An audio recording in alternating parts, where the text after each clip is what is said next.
सब पे नजर अंदर की खबर।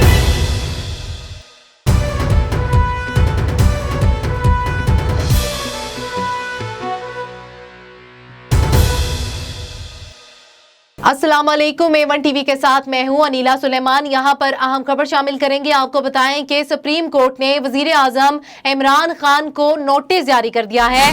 नोटिस वकला की तकरीब में शिरकत पर जारी किया गया, जबकि वजीर आजम रियासत के वसाइल क्यों गलत इस्तेमाल करते हैं, ऐसा कहा गया जस्टिस फाइज ईसा की जानिब से। उन्होंने कहा कि वजीर आजम पूरे मुल्क के हैं, किसी एक जमात के नहीं। क्या कन्वेंशन सेंटर का सियासी इस्तेमाल किया जा सकता है, ये सवाल किया गया फाइज ईसा की जानिब से। फाइज ईसा का इस्तफसार, उन्होंने कहा कि एडवोकेट जनरल किसी सियासी जमात का नहीं, पूरे सूबे का होता है। इस्लामाबाद इंतजामिया बताए क्या कन्वेंशन सेंटर को चार्जेस अदा किए गए हैं।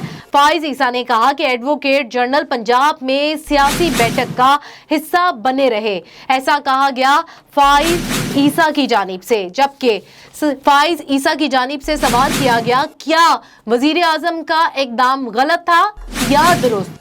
जवाब दें, क्या ये मुश्किल सवाल है। जस्टिस ईसा का एडिशनल एडवोकेट जनरल पंजाब से सवाल।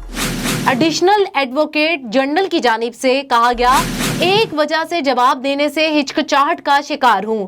जबकि जस्टिस फाइज ईसा ने कहा कुरान कहता है कि गवाही वालिदैन के खिलाफ भी देनी पड़े तो दें। Additional secretary supreme court Rafaqat Shah अदालत में पेश हुए, जबकि अदालत ने vice chairman Pakistan bar council सदर सुप्रीम कोर्ट बार को भी तलब कर लिया। अदालत ने मामले पर बेंच तश्कील देने के लिए हुक्मनामा चीफ जस्टिस को अरसाल कर दिया। अब तक के लिए इतना ही। मजीद किसी भी खबर के लिए आप विजिट कर सकते हैं हमारी वेबसाइट www.a1tv.pk।